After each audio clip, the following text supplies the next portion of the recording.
current issues and tensions in the patent system.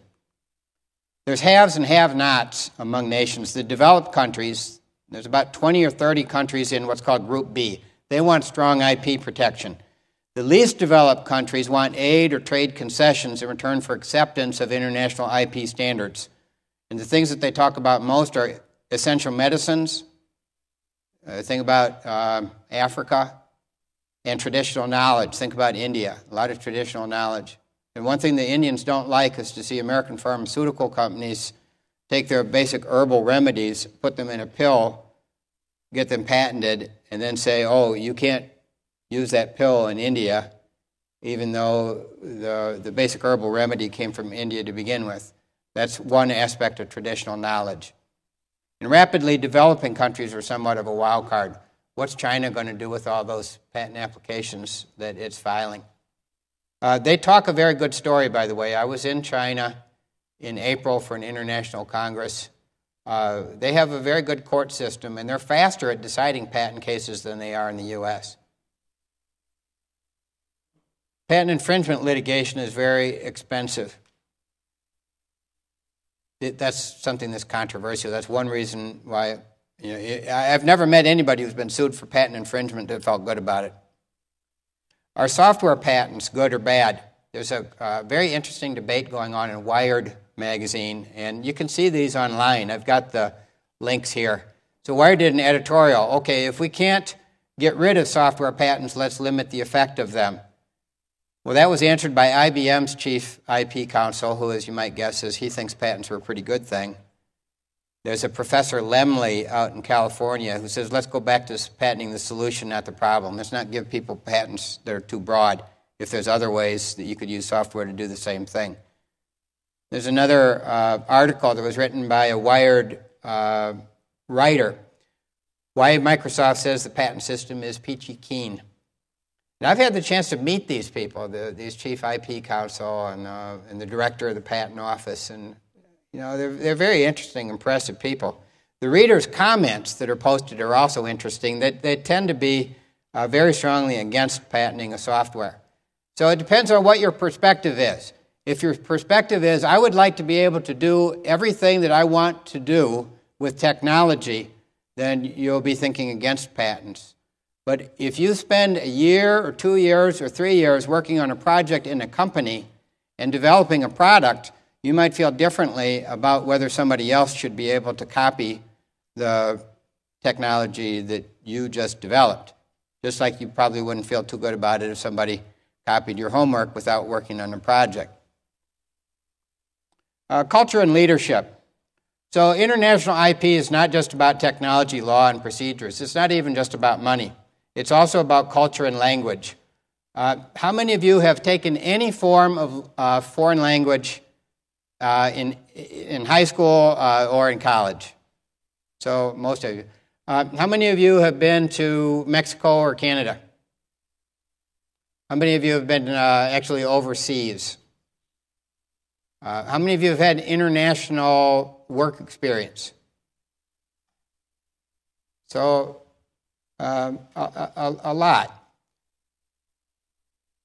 So a culture in language, of course we're talking about culture of nations, but there's also a culture in companies. There's a culture in courts. There's a culture of disciplines. And one of the things that I see a lot is the engineers will be talking about one thing, and this is true of patent attorneys too. They like to talk about technology. And then there's the liberal arts people that don't want to talk about that kind of stuff. Those are different cultures, and they're different languages. There's a language of technology. So leadership and success require understanding of human nature and respect for people and their values. How many of you are in any kind of volunteer organization at Iowa State? There's an incredible number of them here, and you get a lot of opportunities to exercise leadership.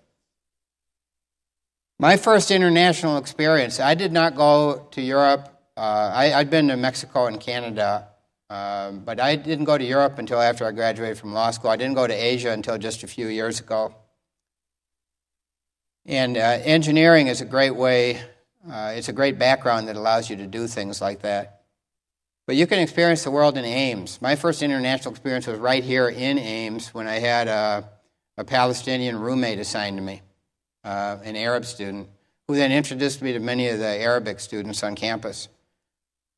I still remember this guy vividly. His name is Noman, very great guy. He carried a dictionary around with him, and every time I used a word he didn't understand, it was Arabic English dictionary. He'd make me look it up and point the word out to him, and he'd read the definition of it. He never had to ask about the same word twice. And of course, often people who come from other countries end up having better English, better grammar in particular than we Americans have. So you can get international experiences at Iowa State. And in fact, it might be one of your better places to practice international relations in being welcoming to people who are from other countries. And I have been welcomed, as those of you who have traveled in other countries, you know how nice it is when somebody helps you in the subway station as you're trying to navigate around Tokyo or Seoul. And people come up and they say, "Can I help you find your way?" They might do it in stumbling English, but you're glad that they helped. You're glad that people entertain you, and you can show that same kind of hospitality here, and that's a form of culture. I'm not going to go into a lot of this on how I became a patent attorney, but I do want to pose this question. How would you like to be a patent attorney? You know, there's a lot of shows, particularly about, these courtroom dramas. It always looks very glamorous and high-paying, and people are well-dressed and work in nice buildings. So the question I ask people who tell me they're interested in being a patent attorney is, how do you like writing lab reports? That's what a lot of it's about. It's about technical writing.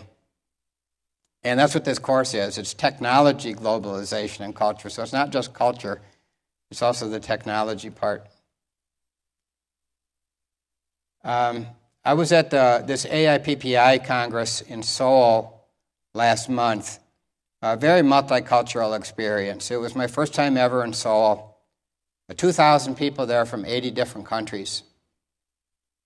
So I met a lot of people, not just from Korea, but also from China and Japan. I met in small groups with I have just completed a term of 3 years serving as president of the U.S. group of this International Association for Protection of Intellectual Property. So I had the chance to meet with a small group of people, the top leaders from Japan, top leaders from China, the top leaders from Korea, and to talk about setting up future meetings that will be on a larger scale. These are working questions, and this is a working committee. I think this one had to do with use of what's called prosecution history and post-grant patent proceedings. Not of great interest to most people, okay? But if you're a patent attorney, this is the kind of stuff you work with. So I want to mention just the bottom. Well, the point of this slide is, and this is talking about leadership and associations. Our U.S. group of AIPPI has about 300 people out of 9,000 worldwide. It's the 10th largest group in the world. Japan is by far the largest with 1,100 members. Germany has 1,000 members, and we have only 300 in the U.S., which has by far more intellectual property lawyers than anywhere in the world. There's an American Intellectual Property Law Association that has about 14,000 members. There's too many associations, right? And people say, I'm only going to pay dues to so many associations. So what we did is we merged our U.S. group of AIPPI into the American Intellectual Property Law Association and made it a division of that organization. It took 3 years to do it. And there were other people that were mainly driving this on both ends. But it was interesting to serve as a president during that time and to see this come to happen. It literally was brought to me as something we need to do the day before I became president. You know, the night before you get together for a dinner at this meeting out in Washington, D.C. And 2 weeks before the Seoul meeting, we inked the deal, and I stepped down as president, and we put in the president of AIPLA with 14,000 members to come to Seoul. And it was a talk of the World Congress. Everybody was talking. It was written up in the daily conference newspaper. And then we had the same thing immediately after that at a meeting in Washington, D.C. So, you know, it's working together. Next year, the international meeting is going to be in Helsinki.